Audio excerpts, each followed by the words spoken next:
Komisi Etik Fakultas Hukum Universitas Mataram memberikan sanksi hukuman skorsing atau pemberhentian sementara oknum dosen pelaku pelecehan seksual terhadap mahasiswanya. Keputusan itu ditetapkan dalam sidang kode etik Fakultas Hukum Unram Selasa pagi 27 Juli. Terlapor diskors selama 5 tahun serta tidak dibolehkan melakukan kegiatan sebagai dosen dan tridharma perguruan tinggi. Pelaku terbukti melakukan pelanggaran kode etik saat bimbingan skripsi dengan meminta mahasiswa duduk bersebelahan dan melakukan tindakan tidak wajar lainnya. Keluhan sama dari beberapa mahasiswi lainnya yang telah lulus juga terungkap setelah adanya kasus ini. Pihak fakultas berencana akan menerapkan SOP baru dalam aktivitas bimbingan skripsi untuk menghindari kejadian serupa di kemudian hari. Di sisi lain, lembaga kampus juga sangat mendukung upaya pelaporan dari para mahasiswi bila mengalami kejadian serupa dan menjamin perlindungan terhadapnya.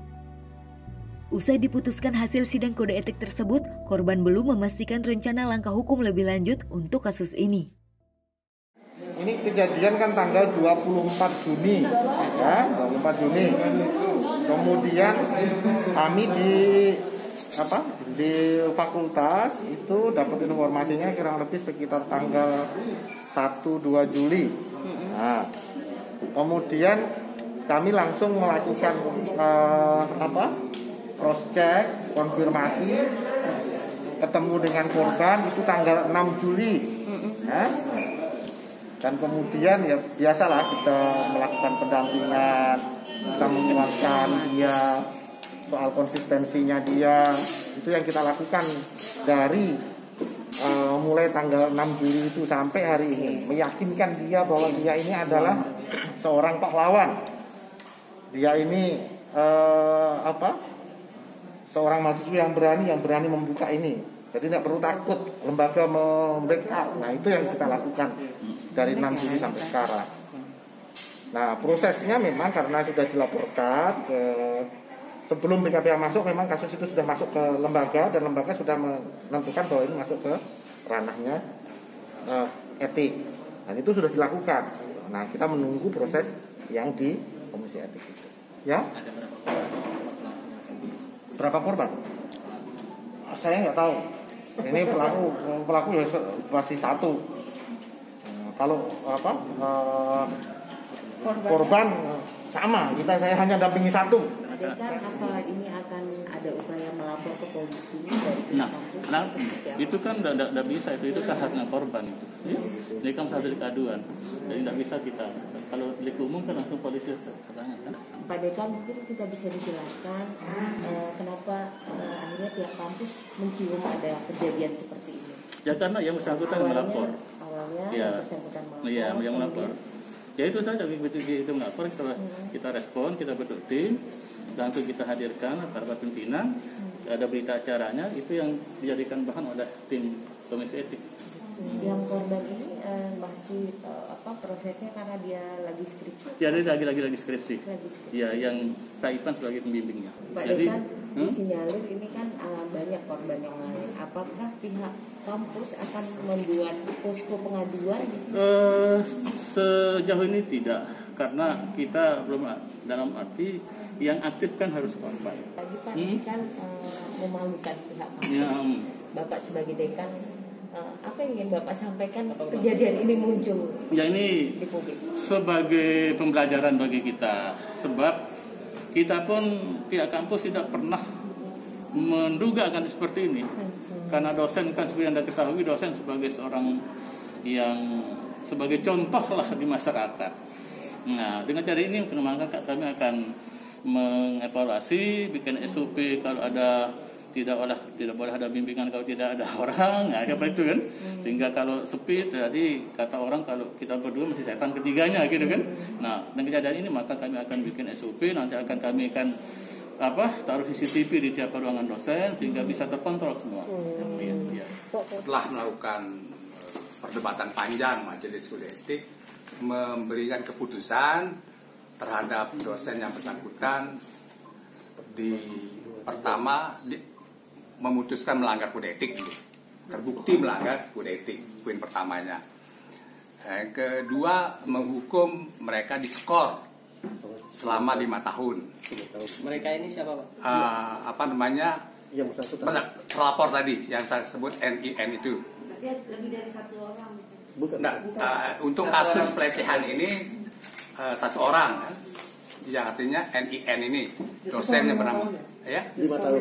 diskor 5 tahun, Tidak boleh melakukan kegiatan sebagai dosen di perguruan tinggi. Ketiga, diberhentikan dalam jabatan sebagai sekretaris bagian. Bagian apa? Dia bagian pidana. Dia selama ini sebagai sekretaris di bagian pidana, maka dicopot tugasnya sebagai sekretaris bagian. Itu hasil perdebatan kita terhadap hukuman sebenarnya. Sebenarnya kita berharap seperti statement saya di mass media bahwa andai kata kasus ini bergulir ke ranah hukum, maka majelis kode etik akan bisa memberikan hukuman lebih berat kan gitu. Bahwa karena pemberhentian itu hanya boleh dilakukan apabila seseorang dipidana kan gitu. Diancam pidana 5 tahun. Diancam bukan dipidana. Ancamannya itu adalah 5 tahun ya gitu. Tapi karena ini tidak ada yang melapor ke ranah pidana, dia hanya melapor di fakultas, maka sebatas kita memakai aturan kode etik. Tidak bisa memakai pasal ASN kan itu. Kalau ASN kita bisa memberhentikan kalau ada proses hukum kan gitu. Prof, kalau secara kronologis dari pembacaan sidang tadi seperti apa sebetulnya kronologis dari kejadian itu sampai diputuskan melanggar kode etik gitu? Ya, secara kronologis sebenarnya patut kita duga ini memenuhi unsur pelanggaran kode etik. Pertama, dalam membimbing itu pelaku ini melakukan bimbingan skripsi tidak berhadap-hadapan. Tidak wajar. Kan gitu, tidak wajar. Tapi menaruh mahasiswa bimbingannya di sampingnya. Ini gitu. adalah satu yang bagi kita tidak etis. Harusnya membimbing itu di depan. Gitu. Lalu terjadilah misalnya tindakan yang memeluk kan gitu ya. Nah, ini yang kita anggap karena cara membimbingnya tidak biasa, maka peluang untuk memeluk, melakukan pegang tangan itu kita anggap suatu pelanggaran etik. Harusnya membimbing itu ya sebagaimana prosedur bimbingan yang baik kan itu yang dilaporkan kepada fakultas bahwa dibimbing dengan cara seperti itu, lalu dipeluk, lalu dicium. Nah, gitu. Akhirnya kita anggap itu pelanggaran kode etik. Walaupun secara visual ya tidak seperti yang pelecehan seksual yang sebagaimana vulgar gitu kan. Kan gitu. Tidak vulgar, tapi bagi kami ini melanggar prosedur bimbingannya sudah tidak etis. Belum lagi misalnya menyentuh ya, mahasiswa dengan memeluk begini, dengan merebahkan diri, memegang tangan. Itu yang terungkap dalam persidangan, dan itu tentunya mahasiswa tadi kita hadirkan juga menjelaskan seperti itu. Oh, korban juga dihadirkan. Kita hadirkan tadi. Sudah bukan korban, istilahnya pelapor kita pakai. Pelapor Ya. Pengadu ya. Pelapor sih sekali saja tanggal 24 Juni. Setelah itu mereka waspada terus karena trauma nggak mau lagi untuk dibimbing di dalam ruangan tertutup gitu.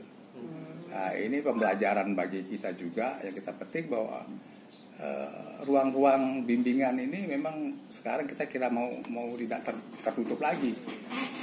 Ini bahwa sekretaris bagian atau bagian harus ada jendela lah. Karena kalau tertutup tuh potensi untuk melakukan tindakan yang tercela itu akan terbuka. Bagi kami yang tua-tua kan tidak mungkin gitu. Tapi yang muda-muda ini masih segar muda itu. Ya mudah-mudahan ya. Pak, sudah berapa kali berapa mahasiswa yang sudah dilakukan seperti itu? Yang melapor hanya satu, tapi yang informal melapor ada. Informal. Berapa banyak, Pak? Yang informal baru 2 yang informal. Dia menyampaikan lewat WA. Cuma dia ingin tidak diekspos karena masa depannya. Artinya kalau nama saya terekspos, maka saya sulit dapat jodoh katanya.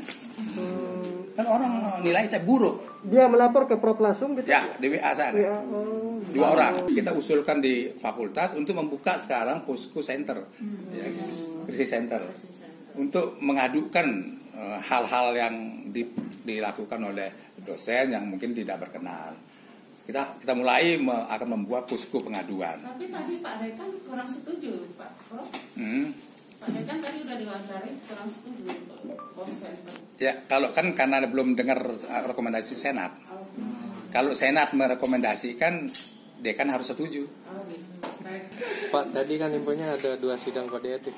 Oh ya, kode etik yang kedua kita sidang, ya. Yang kedua itu kasus dosen di depan kelas itu pertama menyampaikan materi kuliah yang tidak sesuai dengan kurikulum.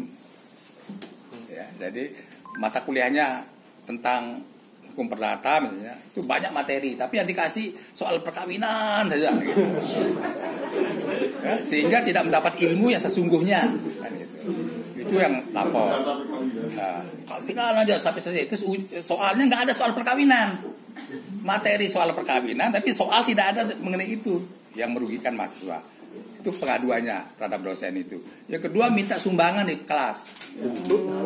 Kayak gitu. Ya, memang tujuannya untuk COVID katanya. Tapi bagi kita prosedur meminta sumbangan itu melanggar kode etik. Harusnya kalau bisa sumbangan harus memberitahu kepada lembaga, biar lembaga yang memfasilitasi, bukan pribadi minta sumbangan ke kelas pada mahasiswa.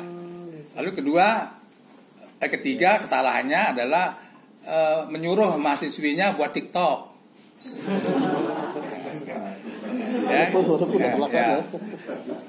Kalau tidak buat TikTok katanya nanti nilainya dikurangi.